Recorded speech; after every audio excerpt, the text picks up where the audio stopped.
told me, hey, I got something fantastic to tell you. He said, I am affiliated with people that speak with the spirits of the dead. How would you like to talk to the spirit of your dead mother? And I was shocked. I was shocked. He said, you wouldn't be afraid of talking to the spirit of your dead mother, would you? Well, I said, I'll tell you what, I would have to give that some thought, because it's something I never thought about before in my life. Heart Research Center presents A Trip into the Supernatural with best-selling author Roger Morneau.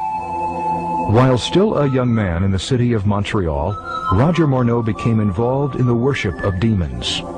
In this two-part series, Roger gives us a first-hand account of his harrowing brush with the powers of darkness and ultimately his divine rescue.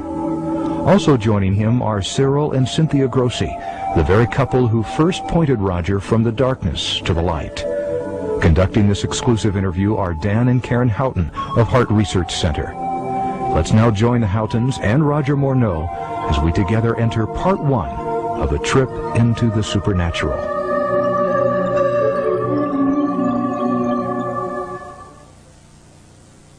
How in the world did you ever get involved in praying to demon spirits? Well, when I came out of the Navy after World War II, I was looking for to take up a trade in Montreal, Canada. And at that time, I ran across a fellow that had been on a particular ship with me. And he said, hey, Morno, you're alive. How nice to meet you. He says, let's have dinner tonight. I said to my boss, can I have the evening off? Because I was the assistant to the Windsor bowling alleys and billiard, you know. It's the high-class place in Montreal where all the dress manufacturing people go and relax. So I got the evening off, and I went out, we went out and had dinner. He told me, hey, I got something fantastic to tell you. He said, I am affiliated with people that speak with the spirits of the dead. How would you like to talk to the spirit of your dead mother? And I was shocked. I was shocked. He said, you wouldn't be afraid of talking to the spirit of your dead mother, would you? Well, I said, I'll tell you what, I would have to give that some thought, because it's something I never thought about before in my life. Most of us probably haven't. A little afraid of something like that. Well, he says, you know, it's written all over your face. You're afraid of going to a seance. But he says, I know you. He says, you're going to come. And then he started to tell me how brave I was when I was aboard ship, you know, different things. He says, you're not the same man. You're changed. You're chicken. That's all I needed to hear. I said, when do we go to a seance? So one Saturday evening, we were in the place. It was our first time. Very beautiful place. A medium was a lady. She had a gorgeous new home in Montreal. And there were about 20 invited guests there, which I was one of them. And she communicated with the spirits for different people there, and telling them what the spirit said.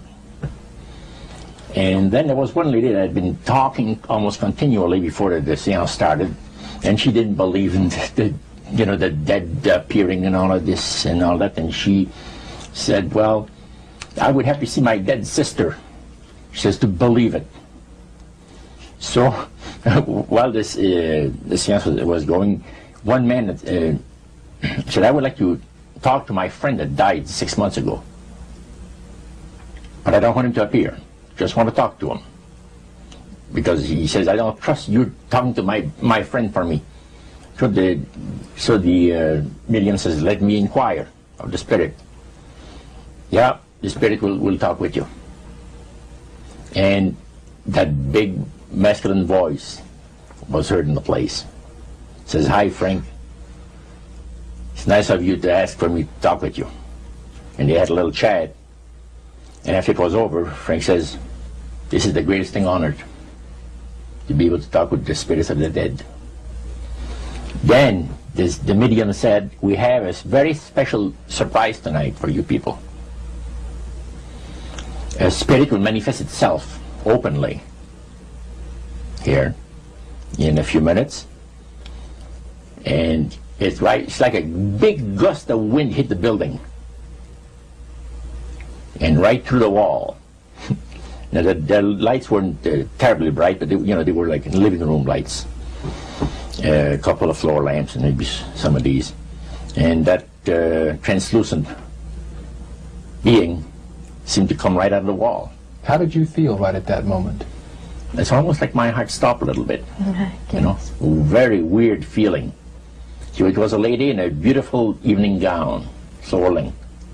And she said to Mary, my dear sister, you are so wonderful to have asked for me. And Mary fainted and fell right off her chair on the floor. And a couple of guys jumped up and picked her up, and spirit gone. And that was the beginning of it. That's how you got into it. Yeah, that's the way I got into it. After a while, you see, there's something interesting about the human mind. You can adjust to an awful lot of stuff. You can adjust to a lot of things that would terrify you to begin with. After a while, they become common and ordinary. So you mean contact with the supernatural can become commonplace and ordinary and doesn't bother anybody? Yeah. In other words, the more that you do it, you're not uncomfortable. That's right. It's just not an uneasy feeling. Yeah. So how did you feel about it? Then I got into a secret society that worshipped the spirits, you see. Well, now how is that different from the seance, Roger? It happens that the seance are not involving in many ways. But when you get into a secret society of spirit worshippers, then, and especially when you're invited there by the direction of the higher-ups in the spirit world, you never get out of there alive. And this is exactly what my friend and I were up against. We didn't know anything about it. And there was a very, very popular big band leader. Jazz musician? Band, yeah. Very famous, played a lot in Montreal, Canada, Vancouver, the big cities. And one night we went to one of these seances, and he was with his wife. Now the spirits had told him what to do. Spirit told him, there's two of these guys, give the names, and your wife will want to talk, will make it so that your wife will want to talk to the medium when you say that you want to go home because you're tired. As soon as you see that these guys are starting to want to leave, then leave with them at the same time. And as you get outdoors, you ask them if they're driving. They'll say, no, they're going to take the tramway a couple blocks away. Well, you invite them to get in your car with you, and that you will take them to a fancy restaurant and treat them to some good food and talk about the merchant navy. And that's what the guy did. And there we were in this plush restaurant, pulled into a little alley, and I can still see it like it was yesterday. Just enough room to pass the car, back alley, that happened to give on a restaurant that was on St. Catharines Street, which is the main street of Montreal. And that was quite an evening. So Roger, you're at this restaurant. What happened? Well, after we were seated, in entering there, the place was just full, packed tight. But there was a couple of tables against a wall that had a reservation sign on it. And the owner of the place recognized the band leader and came and said, good evening, and you gentlemen want a table. So you're one of the reserved people. So we sat there, and we had our favorite alcoholic beverages, you know. And as we talked, the band leader says, how long have you fellas been involved with sorcery? And it shocked us a little bit. And I said, exactly what do you mean? Well, he said, you know, what you people are doing, talking to the supposed spirits of the dead. He says, this is silly. And this man had been at the seance with you. Yeah, oh yeah. And he's telling you that it's silly what you've just done. Because see, my wife, he says, goes to these seances because she gets comfort and she gets something good out of it, good feeling out of it. And she lives for what the spirits, are going to see that the future is going to be like. To me, he says, I can't bother with this stuff. He says, I want power. I go right to the source of power. And he says, how do you think that I became famous the way that I am? Well, I said, you must have had some good luck. Well, he says, there's no such thing as good luck. He says, there's either some power working for you somewhere, or you don't get ahead in this world. Not in my type of occupation. So it went from there. We got talking about spirit worship. Did it intrigue you? Or did it make you want to find out more about what exactly he was talking about? Yeah. So he said the supposed spirits of the dead that you're talking with are demon spirits. They're fallen angels. They're beautiful beings. Just set it out, just like that. Oh, yeah. It didn't make you uneasy when he said they were Well, just it shocked you a little bit, something that you first hear mentioned to you. He said, you guys have got a great future ahead of you. Because we've been told, the high priest of our society, secret society, has been told that the master has very special plans for you too. Now, what did he mean by the master? Satan. And we were interested to hear more about it. And he told us, he says, look, we worship spirits. We worship Lucifer and all his angels. They're just as beautiful as they did before they were cast out of heaven. He says there was a misunderstanding in the whole thing. He says among the inhabitants of the galaxies. And he says our master was misunderstood. And God did not bear with him like he does with people that make mistakes today. So we're in a warfare, good against evil. And we happen to be the evil ones, but we're not that bad. He says, I look at this business between the forces of good and evil. He says, you believe in one person believes in God, and everyone believes in Lucifer. It's like politics.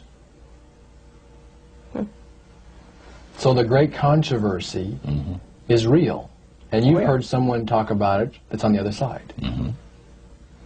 And to these people, they are sold to the fact that Christ will not return to this planet with power and great glory.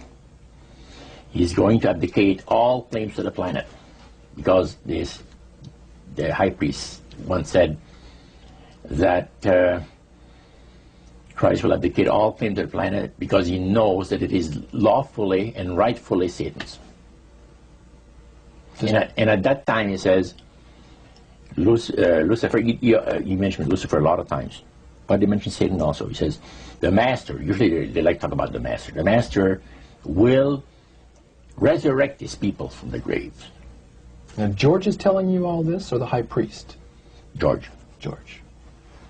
Okay, when the evening wound down, and you're putting a cap on all that, you guys had consumed some alcohol.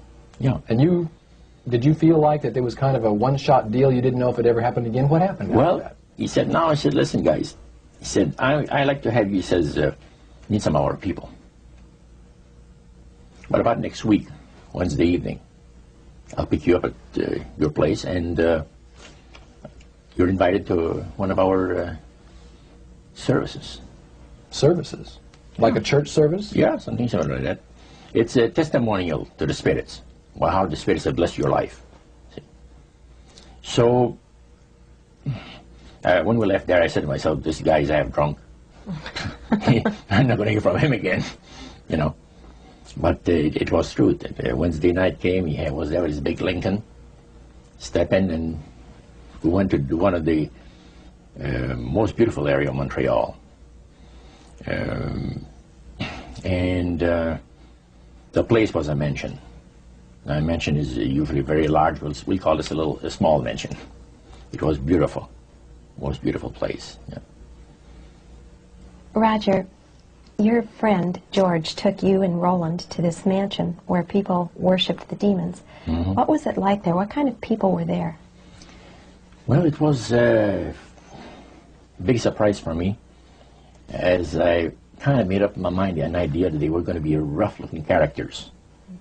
But as we entered the place, I was amazed to see that they were all very well dressed, well mannered, and that a lot of the people, as we were being introduced to people, were professionals, doctors, attorneys, a lot of business people. And see what they had? They had a praise session to the gods, which is the spirit counselors, which are in charge of legions of spirits, of demon spirits. And they talk about what the Lord of their lives has done for them, because they call on particular spirits, like the god Nehushtan, which you read in 2 King about.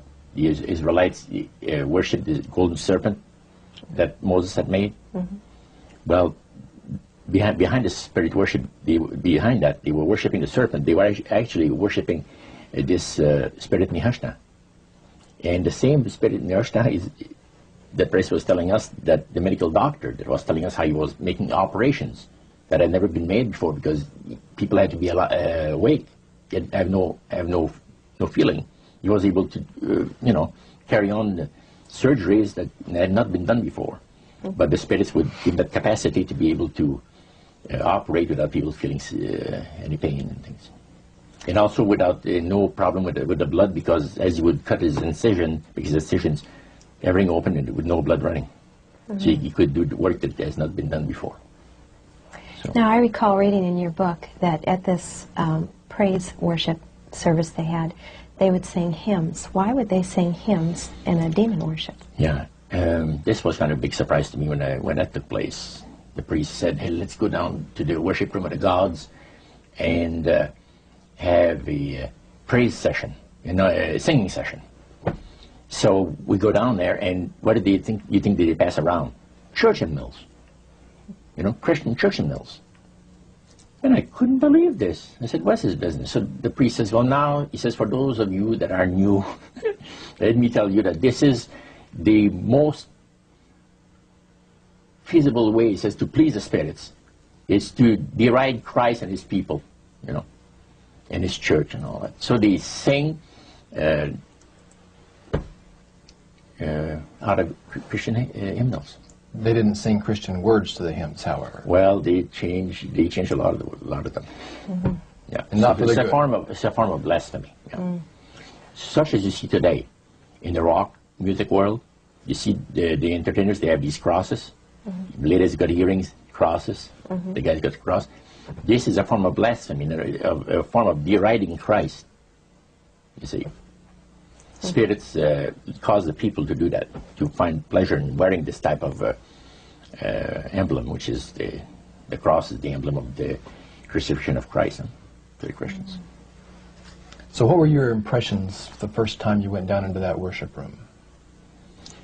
Well, it was, we'd been there maybe half a dozen times, and the high priest told us after the meeting was over, he wanted to talk to us, my friend and I. So after most people had left, he says, the master of my life has revealed to me that it is time for you people to become acquainted with the worship room of the gods. Well, we started to move toward a beautiful grand staircase. Beautiful. The banister was huge, it was massive, and the wrought iron work that they had done in it was super. The beautiful decorations on the walls, the chandelier on the first landing. So that was the first landing. You go down about 8 or 10 steps, and then you had the first landing. It was huge and beautiful. The light arrangement was the nicest I had ever seen in my life. When we got into this sanctuary area, it wasn't very brightly lit, but everything was magnified the beauty of certain things. Like a lot of the things were gold-plated, are gold trims. You see, the little altars. But they had the spirits that had materialized. They photographed them, and then they had paintings made of them. And there was probably about maybe 100 of those around the place. Sort of like a shrine. Yeah, and underneath there was a little altar where you have incense and things that they would use in their prayer sessions and things like that, devotions to certain spirits. And some of the objects in there, the priest said, were solid gold. It was a unique experience to see that. So how did you feel when you walked into that room? I felt that these people had power, and they had a lot of it. Did that attract you? Yes and no. You had mixed feelings about it? I had mixed feelings about it, yeah. Because to a certain extent, things looked so good and sounded so good to us. But you see, I'd been brought up in a Christian home where my parents had told us we were 8 children in the family. And especially the older ones, you know. My dad says, well, you know, if you get involved in wrongdoing, you're going to have to pay the price. There's always a cost for everything in this world. So this thought kept creeping to my mind. Just how far you go with these spirits before we start paying the price. See? So it made you just a little bit nervous. Oh, yes. But yet you kept going back. Oh, there was no way out. Because that's what we're told. You knew at that time. Yeah. So you were moving forward more on fear. More on fear, yes. Because the high priest said that the master had special plans for us in our lives. And that no one ever went into the society unless they were invited by the spirits. See, so that was made very clear. And he also expressed to us the danger, explained to us the danger of going against the will of the spirits. And he mentioned about this one man and his wife that live in a fireproof building in Montreal. The place burned right down within a minute. He was one of their members that had decided that, well, he wanted to think things over. He was not going to get initiated at a time that the spirit said he would like him to be initiated into the society. So in reality, Roger, you were chosen by high-powered demon spirits to be a part of their human, special, privileged group. You see, these people in Montreal, the society, like the priest mentioned, there's thousands of spirit worshippers in only different societies of spirit worshippers in this world. But he says we are the elite. We know the real truth about the master and his angels. And they are not hideous-looking beings. They are gorgeous creatures. And from the paintings that they had on the wall of the walls of that worship room, they were unique beings. Especially there was a painting full size, full-length painting of the fallen Lucifer above his altar. And that was very fascinating, because he looked like a man of great intellect, high forehead, the way that he looked with his eyes, the way he had the eyes looking. It gave you a depth of perception of somebody that is very, very knowledgeable and powerful. Powerful, yeah. So Roger, this high priest that you talked about, he is the one that ushered you down into the worship room. Was he also the one that led out in the praise sessions that you talked about? Yes, and he had an assistant also, another priest. Okay. Now, when you would go to these praise sessions, what kinds of things happened at those sessions? Well, there's a lot of success stories. Positive mental attitude kinds of things? Well, yes, a lot of success stories. The masters has done this for me and that for me. I remember one lumber dealer, he had like half a dozen different operations around Quebec, and everything that he touched seemed to turn to money. You know? And he was telling about it. And then there's this other person that was a clairvoyant that would work only for the wealthy people, only for the super wealthy. He says, I have the know-how, They have the means. Let them pay.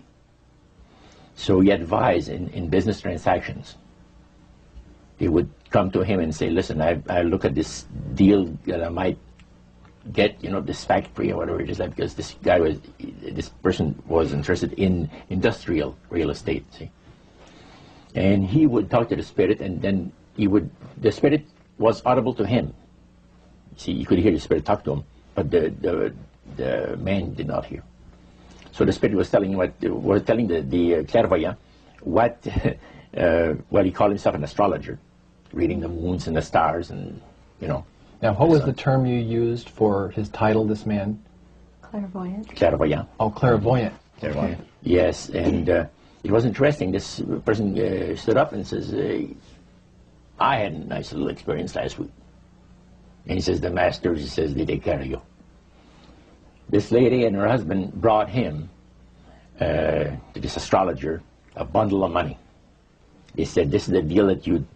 And he works at only on percentages. Only on percentages. He doesn't work for set amounts of money. Only percentages of what the people are going to make. So he said, they brought me a substantial amount of money. And they were very happy with it, and I thought it was very reasonable. But then my guide, spirit, says, ask them when they're going to give you the other $1,700 that is really yours. And he says to the folks, I would like to know now, before we leave here, when will you have the $1,700 to give me? That makes up my part of, you know, rightful part of the deal.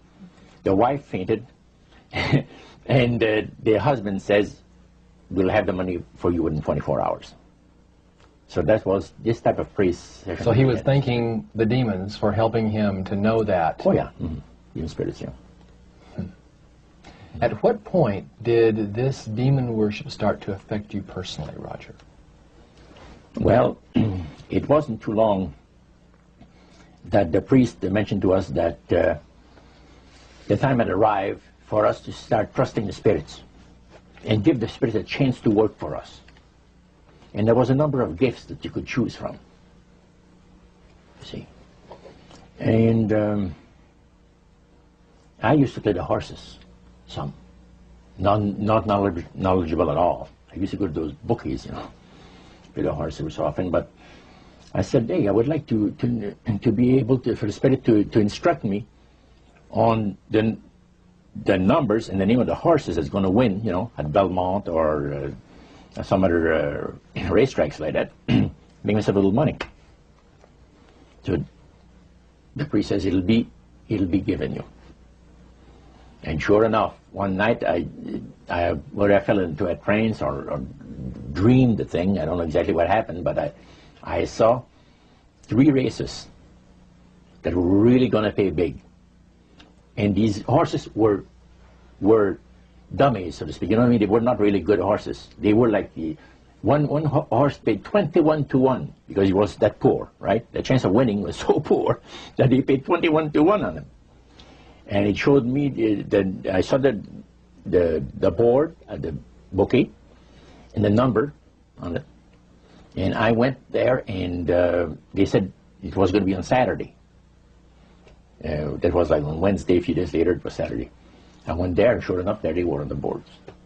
I went to the wicket and handed some money and got myself a winner. Now I said, well, I'm crazy. I ought to put more money on there, so I put $20 onto the next horse, and that paid 21 to 1. So you know, I left there with maybe $400 or $500 in my hands, and I started to do that. In this case, I went directly down to the finest men's shop on St. Catherine Street and bought myself a $200 suit. And in 1946, a $200 suit was... In 1946, people used to work at the RCA Victor, where I had worked before I went to the Navy, for $18 a week. Mm-hmm. And the good earners were $75 to $50 to $75 per week, you know, for labor. So the demon spirits looked on you so favorably, they began to help you win in your gambling. Then I went to other bookies, you see. And one day, I am told of the man at the cage where you do your bet. He says, my boss would like to talk to you. And he said, you go right through that door over there. Oh, sure. So I know the guy says, come on in. The guy's sitting behind the big desk, smoking the big cigar. So he says, you're Roger. I says, yeah. He got up and walked around me. He said, you don't look that smart. I said, what, sir? You don't look that smart. He said that you could pick horses that are winners when they're supposed to be losers. Where do you get your help? What do you mean help? I'm not getting any help. I just happen to go and, oh no. We've been watching you here, he says, for a number of weeks. And you always leave here with some of our good money. And I'll tell you, buddy, if you want a list of all the bookies in Montreal, I'll give you a list of them. But he says, I want you out of here. And don't show up again. Because somebody's going to put a, you know what I mean. I said, okay, sir, I won't be back again. So it's a tough business to be in gambling. So even with the spirit's help, it was tough. Yeah. Well, it's stuff he's going to shoot you, yes. Yeah. The high priest would say a number of things to you when you were in these praise services, and you went to a number of them over a period of time. Mm-hmm. Talked about the issues of the great conflict. You've already touched on that a little bit. I want you to follow up on that a little bit more, Roger. Some of the things that you wrote in your book, Trip into the Supernatural, sounds a whole lot like what we as Christians today know as the Great Controversy. Mm-hmm. What were some of the things that he told you there? Well, he says that there is a great controversy going on between the force of good and evil, between Christ and Satan. And they always praise the great master, Satan, as a super intelligent being that he is, beautiful to behold. And if he ever appears to you, you won't be able to look upon him because it'll be too bright. It'll just ruin your vision. The high priest said he was in Chicago, and the Spirit appeared to him and said, Morneau and his buddy, George, has invited them to the service, and the fellow that is in charge while you're away says that he's going to wreck all the work that the spirits have done for the last few years to get these people into the society.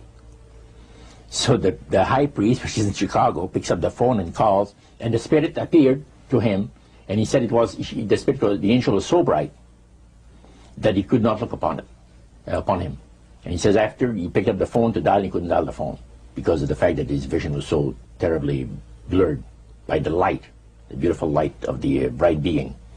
And he asked, dial 0, and the operator came on, and she had to, dial for him. And they talk about many, many things in regards to, who's going to win this conflict. Any discussion about fire and brimstone? Yes. He says, the Bible people, talking about the Christians, they read in the Bible that, we're all going to land in a lake of fire and this and that. So that's baloney. He says the conflict is going to end peacefully. Christ is going to realize that he might as well abdicate the rights of this planet, take his few people along with him to his planet in the center of the galaxies, and we will be left with a master who will resurrect all his people that will be as numerous as the sand of the sea. See? And the master will rule forever and ever and ever. A happy people. And he named some of the people that's going to be there. I don't want to mention the names because they're known to history. Yeah. So that was quite impressive. Did you always feel, Roger, that these people were telling the truth? Oh yes, yeah. Yeah, they really had things down straight. But I was not satisfied with the answers. And there was something, and I understand now it was the Spirit of God saying, hold back, fellow. Hold back. And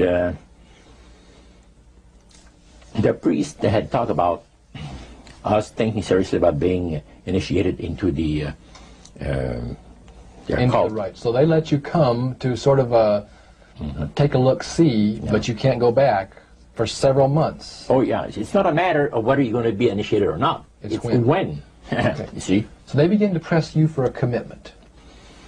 So the priest said, look, fellas, I'm not going to pressure you into anything, okay? But I want to show you what the spirits can do for a devoted servant. We went downstairs, not through the staircase that I thought for the worship room of the gods, but at the other end of the building. Went downstairs, and a number of times I'd gone there to the men's room, and I heard these typewriters clicking like the dickens. Man, it's going. I said, why do we have a lot of people typing in there, in that room? Well, we went there that evening, and he knocked, and the man says, come on in. And there was all those typewriters moving along by themselves, typing at the speed that I'd never seen before. And not only that, the high priest says, I want to show you something clever. So he says, follow me. So we went around the table. There was like 2 long tables, and they had about 10 typewriters. And he says, now notice that the typewriter types to the right, then doesn't go back. It types back to the left. Isn't that something? I had never heard of things like that before. He said the spirits are doing the work. And he introduced us to the man. And the man is a lawyer. And he said, how much money did you make last year? Oh, he says, it's in the 6 figures. You see? So this lawyer had a business in the building that housed the worship room. Oh, yeah. And he had a whole room full of typewriters. Yeah. And he put paper in there, and demons That's typed. all he did. Put typewriter paper in there. It was And what came out? What was it that came out? different briefs for court cases. And so he would sell these to people? Oh yeah. Okay. He had this service to the legal profession. And the high priest was The showing United States and Canada. So the high priest was showing you this to give you an idea about the kinds of blessings that you would That's receive? right. Yeah. But after you left that typewriter, the room where the lawyer was, they tried to draw you into a commitment by getting you to make a public profession. Tell us about that. Well, they have a super beautiful resort in the Laurentian Mountains, which is north of Montreal, north of Saint Agathe. Saint Agathe is a famous name there in Montreal. Montrealers, because they all go Saint Agathe or north there, you know, the summer home and that. So they had a big resort up there for their people, you know. So it's a closed society.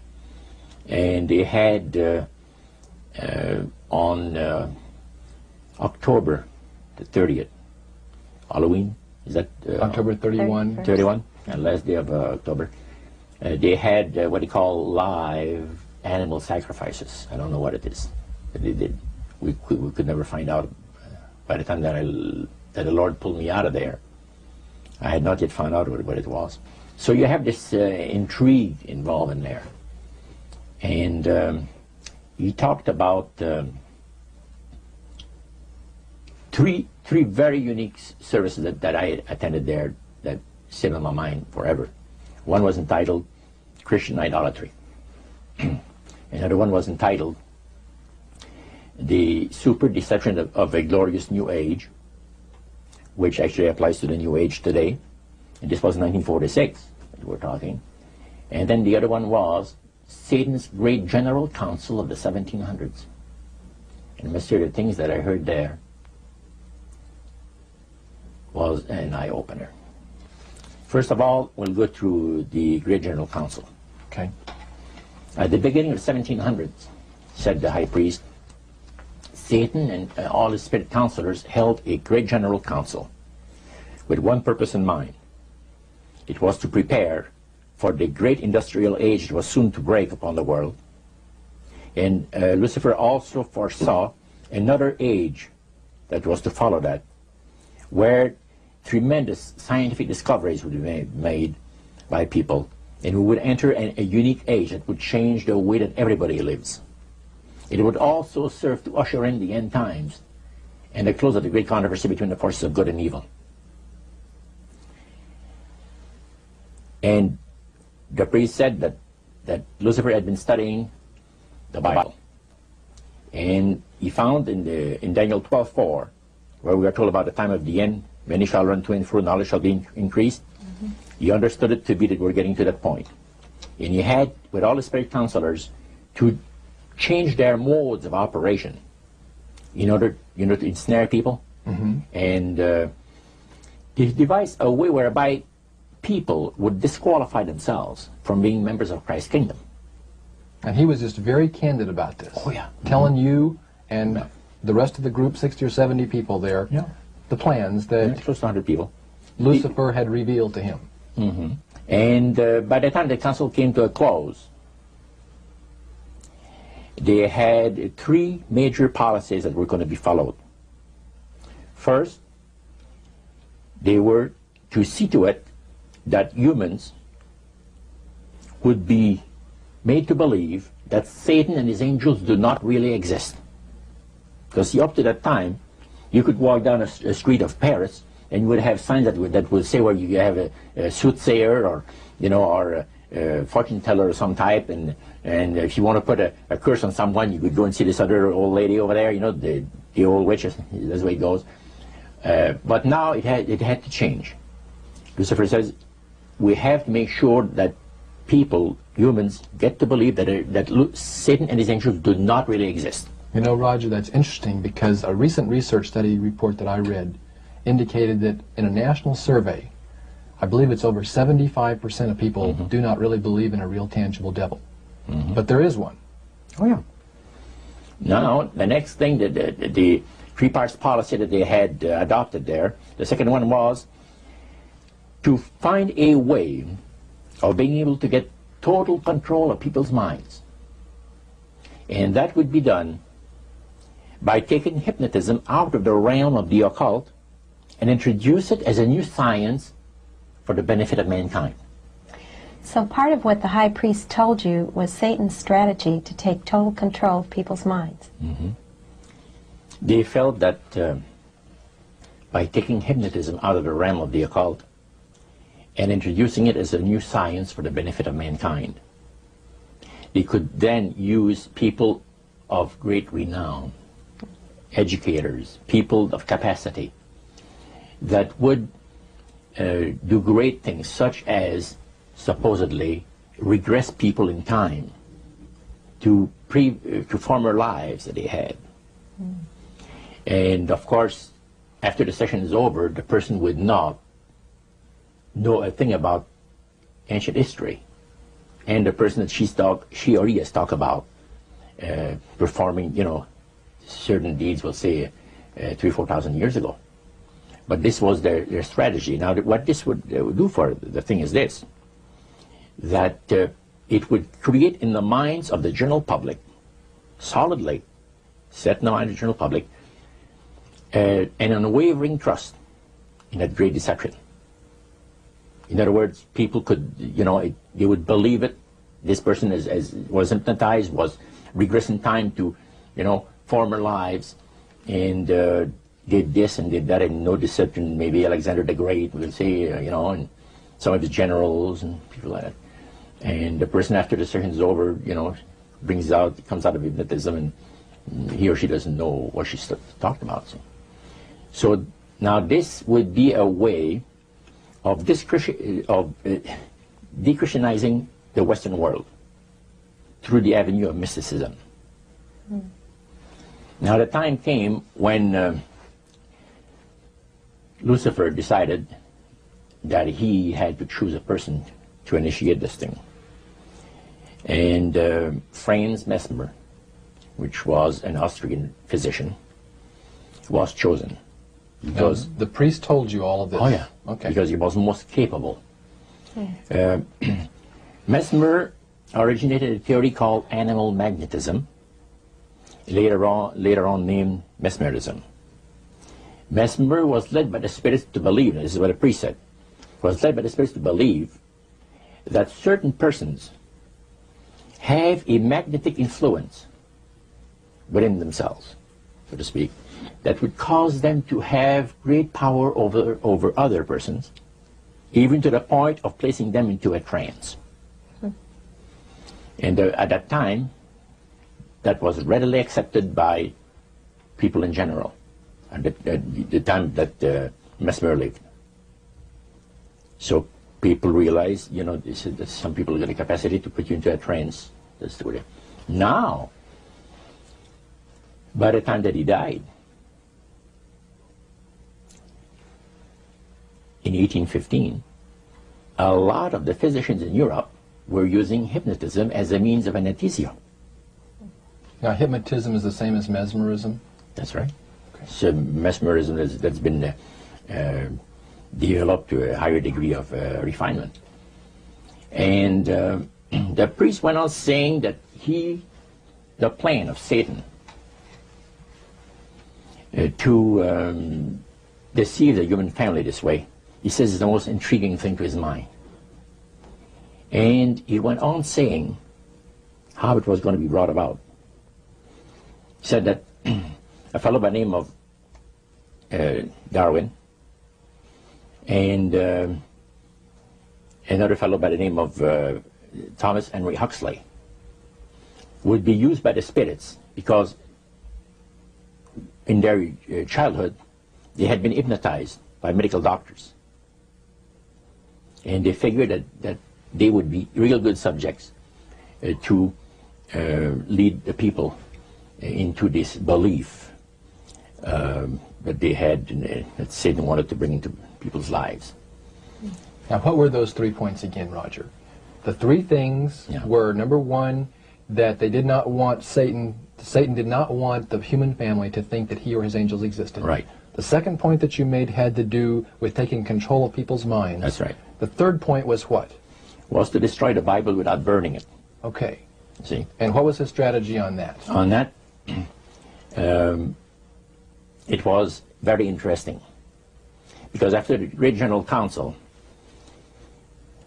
it was decided that Satan would tutor Charles Darwin personally in setting up the principles of his theories of evolution. He was tutored by Lucifer himself, fallen Lucifer. And at that time, it was understood, Satan and his spirit counselors understood, that if a person was led to believe in the theory of evolution, it would, in his life, destroy completely the creation week of the Bible, the fall of man, and the plan of redemption. It would do away with it. In one fell swoop. Yeah.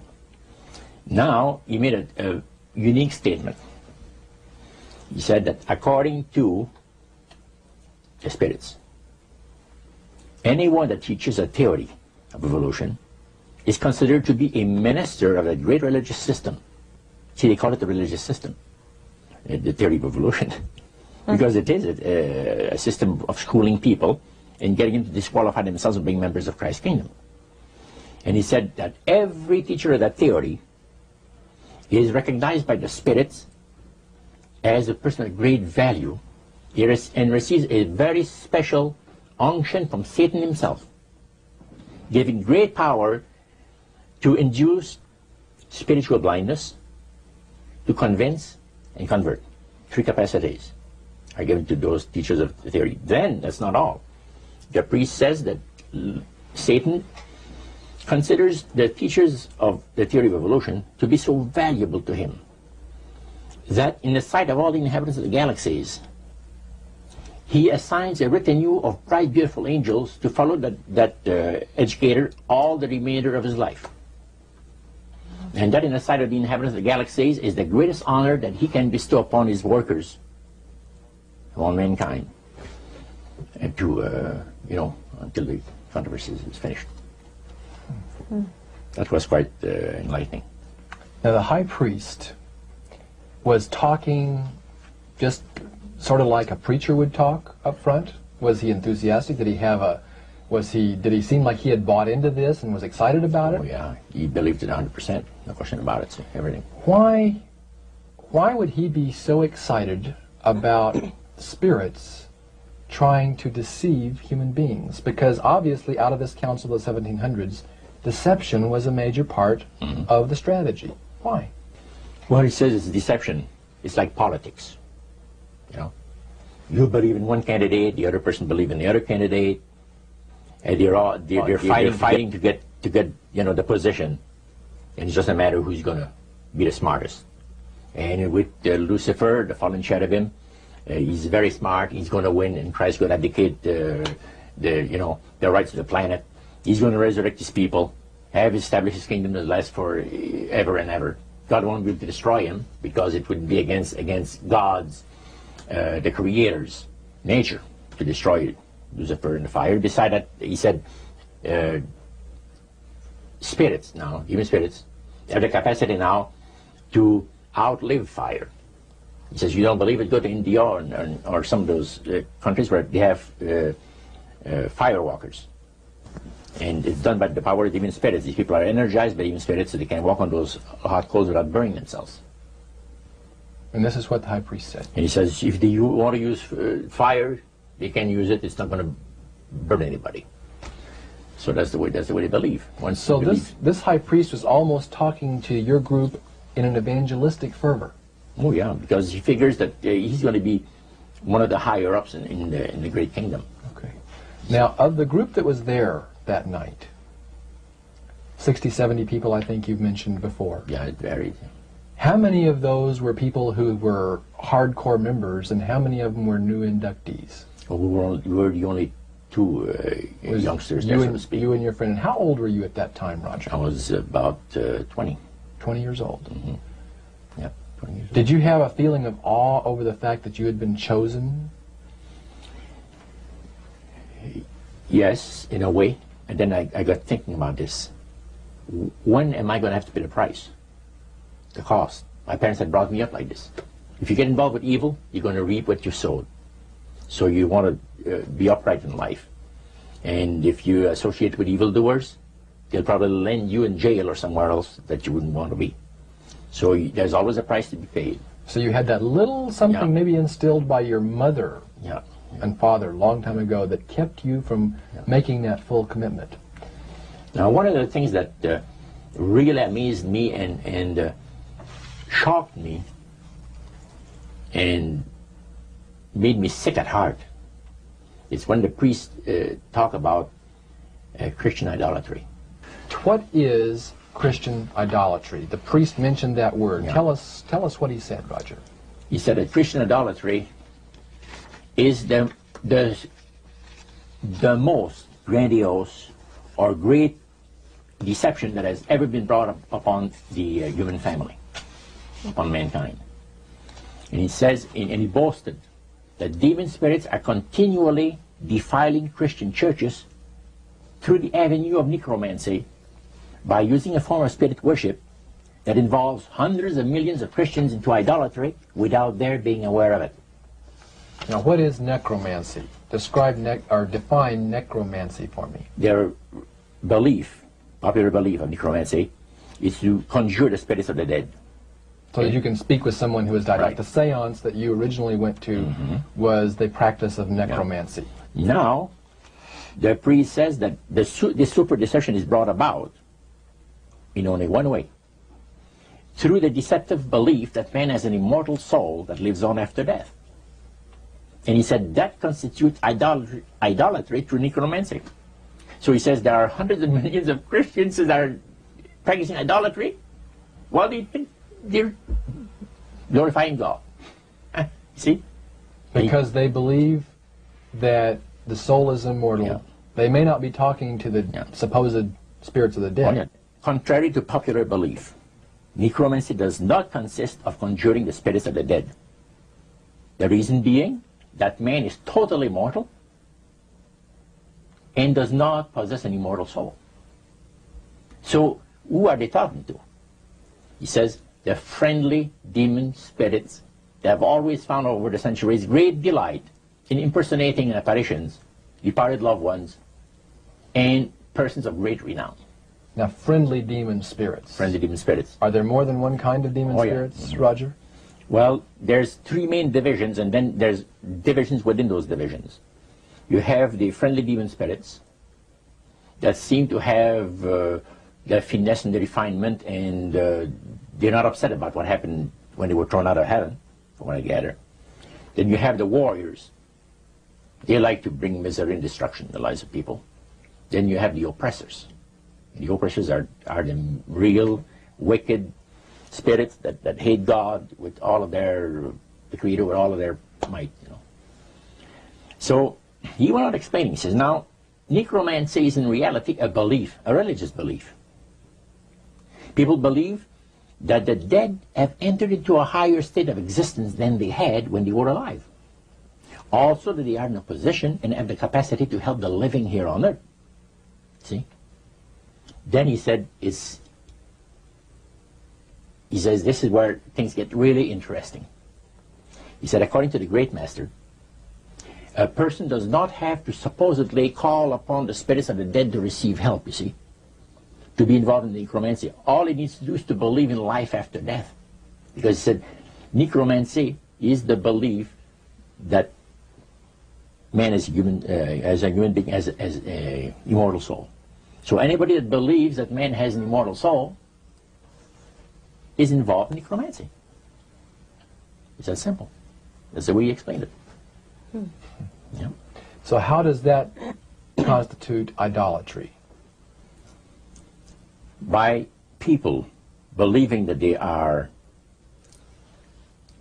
either talking to the saints, you see, the spirits of the dead, dead saints, or a dead relative, or a dead person of some type. And you take, for instance, like Loretta Lynn. She says on national television, and I have the data on it, that I heard it myself.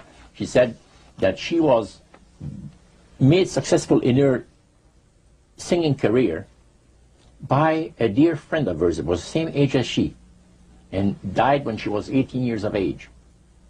And Loretta was trying to get into the singing world, you know, but she says, I had no success at all. Until one night I was sitting in bed reading a book. And she says, who walks right through the wall but my friend, the spirit of my friend? And she says, Loretta, I'm going to make you a very famous person in singing Western country music, and I will be with you all the time. Trust me. And she says, she had a big concert once, and she was coming down with this bad cold. And she thought that her voice was going to give. She talked to her spirit and felt that she was going to be helped. And she got on the stage and she started to sing, and right in the middle of where she really needed the power, no power at all. And her spirit friend tapped her on the shoulder and started to sing for her. She said, her voice went through me, the power. See? And you saw this in a television documentary? Yeah. Yeah. That was, I believe, in 1976 it took place. Now, the priest explained that when people believe in this business, they are actually opening themselves to be completely deceived by demon spirits, because it gives the demon spirits an opportunity to impersonate the dead, see, and for people to believe their lies. And the priest says that thrills first of all, it says it brings to the great master the respect and the reverence that is due to his great name. And it makes all the other spirits exceedingly happy, because they are the ones that have worked to lead people to believe in life after death. See? And they rejoice also. And that's the extent of what Christian idolatry is all about. Friendly spirits, just to digress for just a moment. You mentioned 3 different categories, and the friendly spirits are the ones that love to impersonate a being, a historian or something. We specialize in that. In your experiences in the praise services or in the worship room or the other places where you were, any of the places you were, did you ever witness an event where necromancy or even something that would be popularly called channeling today took place, where you actually heard the voice of someone in response to someone's questions?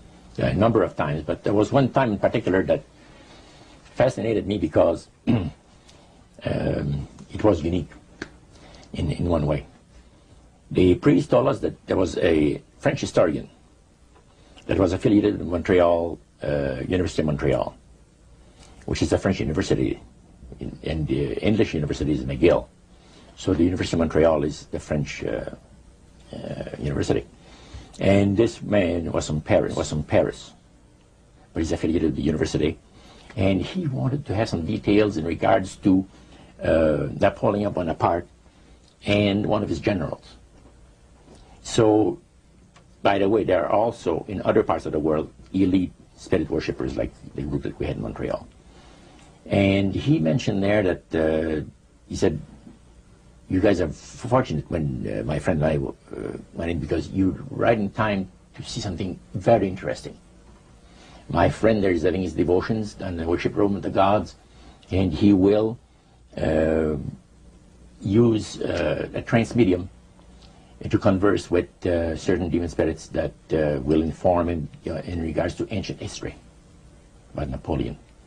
And sure enough, we went down there, and somebody came up and said he's ready for the session, and we went down there, and he said you would need 3 people. You would need 3 people, but he wanted 5 people that volunteer to be the channel for the spirit. Okay, so three of them was chosen there, and the others went back and sat down. And the man shook his head a little bit like this. His eyes went glazed, and he stayed at it for a half hour. And the spirit spoke to him. He said, I'm a spirit counselor, and what would you like to know? And he had a clipboard, the historian, and asked him some questions. This historian was from Paris. Yeah. And he was wanting information, some detailed information about Napoleon Bonaparte and one of his generals. And so he asked the questions of one of these human beings that was channeling. Oh yeah, the voice changed and everything. The voice changed of the person completely. Okay. And it identified itself as a spirit guide. Oh yeah, spirit counselor, yeah. Okay, a spirit counselor. And then proceeded to tell him all the events that he was asking, yes. answer his questions? And there was a certain question that was asked, and the spirit counselor said, I will have Lord Remy and Lord Alphonse duplicate, in other words, the dialogue that had taken place. Oh, and the two other drama. Yeah, and the 2 other men fulfilled what he was looking for. But the one thing that interests me is the mayor of Montreal, Kamala Hood. During World War II, at the beginning of the war, he was very controversial when in regards to the war effort. He would tell the French-speaking boys not to go into the armed service, you see, because you're going to go and shed your blood for the British, you know, and we're their servants, so to speak, and all that, and he didn't want him to go into war, and they put him in prison. He was jailed for the length of the war. For this. Now, the man said, I would like to have you tell me, to the spirit, to give me part of the speech that was given by Kamala Hood on the steps of the Montreal City Hall on a certain date. There are different versions of what has taken place, and you, Lord, would know the exact one. Now, the mayor of Montreal was still alive. Was still alive. And this historian is asking what was actually said at a speech. Yeah. Okay. The spirit counselor said, I'm sorry, I can't help you. All of my activities and my people have taken place in Europe. However, after my departure, our departure, other spirits will come and help you. And sure enough, the guy vibrated a little bit, and he's back, and he said, boy, how long? He said, 20 minutes, been used as a channel. So they, again, the spirit entered into him, and the spirit said he was a spirit counselor that could give him the information that he was looking for. So, again, it was given verbally, and it was the voice of Kamala Hood. Now, how did you know that it was the voice? Well, because of the fact, you see, I was a youngster in those days, just about ready to go into the army. And Kamala, we used to listen to the radio We had no television in those days, so it was only radio and reading newspaper. And all the speeches of Kamala made and all of it was on the radio all the time. And in those days, they had no tape recorders, as we have now. So they would, Kamala would have to go to the Canadian Broadcasting Studio, where they made a record, a real phonograph record. And then they played it over and over, you know, for the rest of the day. So you listened to those as a teenager before you went into the Army, so you knew his voice. So I knew his voice really good. So I said to George, he was sitting next to me, he said, "Isn't it amazing?" He said, "If you think that's amazing, wait," he says, "until the spirits impersonate one of the departed people that you know, personally, like an uncle or a brother or a sister or something like that." He says, "That is unique." But that's the way it was. You are able to reproduce a voice, man, and the just to perfection. The spirits are exceedingly proud of this, because, and this also was right up my alley. The priest said that as the times on this planet gets more and more difficult, and calamities of all kinds are striking the planet more and more frequently, demon spirits are going to impress people with the importance of Sunday sacredness. Roger, when I was a teenager back in the 1970s, I remember a song that came out talking about the age of Aquarius. Mm-hmm. And since then, we've seen the development of the New Age, and I wondered if back when you were involved in spirit worship, if they talked about New Age at all. Oh yes, it was a big thing that was coming up. One of the major deceptions of the last days. And the priest told us, we talked for quite a while, and then he said, "Could I have a little bit more of your time? I want to do something very fascinating." He says, "The grain plain, the master's grain plain, for harvesting the nations, for harvesting the multitudes of the earth into his cause, just before the close of the great controversy between the forces of good and evil." So we continued, you know, after we expressed ourselves that we're deeply interested to know more about the activities of spirits. And he said it's going to be done in a unique manner. This grain plan is going to take people are going to eat the stuff. Because he says spirits, demon spirits, will declare themselves to be inhabitants of far distant planets in the galaxies that are coming to warn the inhabitants of planet Earth of the impending destruction of the planet, unless something seriously proper is done to avoid it. And he went on saying that they will claim to have out-of-body experiences. Are you familiar with out-of-body experiences? I've read about them. In other words, so there's some persons are supposed to be able to, you know, they believe in their immortal soul. Astral projection. Yes, right. Goes into different parts of the world and sees things and come back, and then they write all about it, you know. I've heard of that. So, due to the fact that the millions of the earth, people, believe in people having an immortal soul, it has to be readily accepted when the spirits will, through a trance medium, converse with influential people of the land, you see. Now, what is a trance medium? It's a channeler today. What is known today as a channeler? Channeler, yeah. Okay. Shirley MacLaine's experience of getting involved with spiritism and with the inhabitants of far distant planets in the galaxies, I taped the whole thing. It's 3 hours. And you were hearing the fulfillment of what this high priest had said 45 years ago. Yeah, exactly.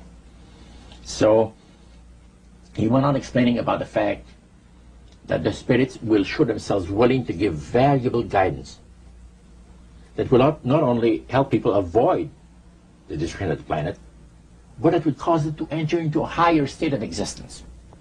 For instance, he said the spirits will promise, and this is a big word, promise, that if their recommendations are followed carefully, they will usher in a glorious new age of peace and prosperity, and there'll be, well, there'll be no more wars, you see. There'll be no more famines. There'll be no more people getting unhappy to one another. Neighbors will love neighbor, and social unrest will not take place no more. It'll be there'll be perfect happiness for 1,000 years. That's what the Spirit is going to promise. And Almost like the Garden of Eden created all over again. And now we find that a lot of preachers are preaching the great age of glorious new age of victory, victory over wars, victory over social unrest, victory over famines, and victory over all kinds of. And he used the words New Age to describe what was coming. It would be a glorious new age, yeah. And this is exactly what the movement is all about today. And he went on and said, as I said a little earlier, that as life on this planet becomes more and more difficult, and calamities will strike the planet more and more frequently, the spirits at that time are going to put all their effort to impress religious leaders, to bring before the masses of the earth the sacredness of Sunday. See? They will teach Sunday sacredness. And with the religious leaders, looking forward to 1,000 years of perfect peace on earth, they will put all their effort into it. Then laws will be passed by governments. One person asked, what's going to happen about people that don't believe in the Spirit's recommendation? The priest says, that's no problem at all. Laws will be passed by governments that will force people to go along with it, regardless of whether they believe in it or not. And he says the law enforcement officers will explain to people, make it clear that such a law is necessary to assure the well-being of all people. He says the laws will be passed with no effort at all. And then he went on and he said about the fact that the venerability of the sun, which in ages past was such an irritant to the Creator. All these great nations and other nations, the smaller ones, were all involved in sun worship. And in those centuries, the Creator found that teaching of worship of the sun to be a terrible irritant. And he said, it is going again to take place, but not in worshiping the sun, in remembering Sunday to keep it holy. He made a statement I would never forget. He says, by the observance of the day upon which the master, Satan, has placed the unction of his authority and power, he receives homage, regardless of whom people claim to worship. Isn't that something? So, can you understand now why I had 28 Bible studies in 1 week and started to go to church on Sabbath? And I never missed since until I became sick. The issue of a day of worship came up in that meeting. Was Sunday the only day mentioned? Well, you see, the priest mentioned, yes, about the fact Satan has chosen Sunday as his day. The Creator has chosen the 7th day of the week. Lucifer has chosen to call his day the first day of the week, Sunday. See? And regardless of what people claim to worship, worshiping God, the Creator, by observing that day, that particular day, they are bringing homage and respect. Now, at that time in your life, you were 20 years old or so. Had you ever heard of a Seventh-day Adventist? Never in my life. In that meeting... He didn't talk about Seventh-day Adventist. He talked strictly about Adventist. Well, they just talked... But they did... The word Adventist was mentioned. The priest was telling us that necromancy, as I mentioned earlier, is the belief that the dead have entered into a higher state of existence, etc. And he says, for centuries, friendly demon spirits have worked diligently to establish and uphold in the religious convictions of all people the belief that man has an immortal soul. See? Then he boasted about the fact that the master was so smart in that he had deceived the whole world, even in this age of great scientific knowledge and understanding. Then one person put his hand up. And that priest says, yeah, yes, we want to say something? He says, what about the Adventists? You can't count them deceived regarding the state of the dead. And I got a question.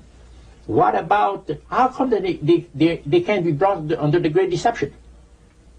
The priest said, you're right. I apologize, says here, I made a mistake. When I said that all the millions of people living on the face of this planet, everybody, you know, was honoring the great master. I forgot the Adventists. There's so few in number, when you figure the billions and all people, I didn't even think of mentioning him. So I'm sorry. Then he says, secondly, the reason why they can't be brought under the great deception, let me explain about it. Now he said, my next statement is going to upset some of you. But what I'm telling you is the honest truth. It is factual, it's reality. The fact that the Adventists observe the biblical Sabbath of creation and reverence the Creator on that day, it makes it impossible for the spirits to deceive them. They are given very special help and great spiritual insight. And he said, under these conditions, they are not ordinary people.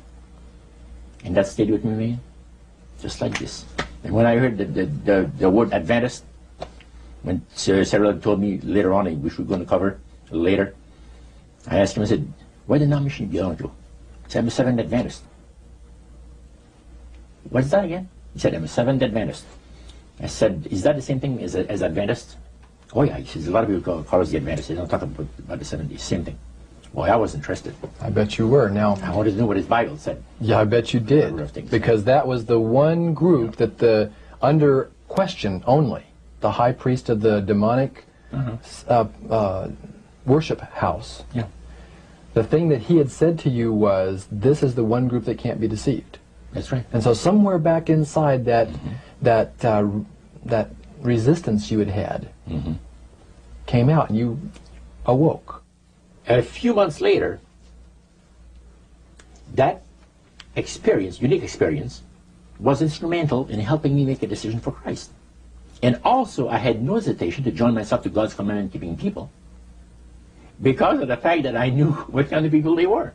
And after having had 28 Bible studies in 1 week, I started to keep the Sabbath, forever. But you see, the time that I had these Bible studies, 4 hours per evening, we started at 7 o'clock and finished at 11 o'clock at night. We had this Bible study similar to what you showed me the other day, that you have in your pocket. The Bible studies were about an hour. There were questions, and then you looked at the verses that they gave you in the Bible, and you had your answer. It was so fantastic. And the Spirit of God was really ministering to me the graces of redemption. Every moment of all those Bible studies was precious. Precious, precious, precious. Roger, at that time, your major language was French. You did not speak English, and all of this happened in the French language in Montreal. How long after you became a Seventh-day Adventist, or after you learned of Seventh-day Adventists, did you read the book Great Controversy by Ellen White? Well, I joined the church. I first had the Bible studies in October of '46. In April of '47, I was baptized into the church. In September of that year, Hilda and I got married. And the French church in Montreal gave us, as a wedding gift, the Conflict of the Ages series. And I had not read the Great Controversy up to then. But then you read it. Yeah. And what went through your mind when you read the book Great Controversy, thinking back on the experience you'd had maybe just a year or so before? That's right. What went through your mind? This person is inspired. This person has got knowledge that nobody else has on the face of the earth, except, the spiritists that I was mentioning, because it's so unique. Well, I find it very remarkable that they were willing to share the strategy that Satan is working on with this group. Of course, their plan was that it would never get out. That's right. Under seal of death. That's right. Their plan is that you don't have to worry about saying anything about the great master. Because as soon as anybody strays some, the spirits will tell the high priest right away what's taking place. They did with my Bible study on Wednesday night. I started on Monday and Tuesday. By Wednesday night, spirit counselor appeared to the high priest and says, you have one of your defectors. He says, that Morno guy, you're going to get rid of him. Because he's out there studying the Bible with the Adventists, the people that the master hates most on the face of the earth. And the high priest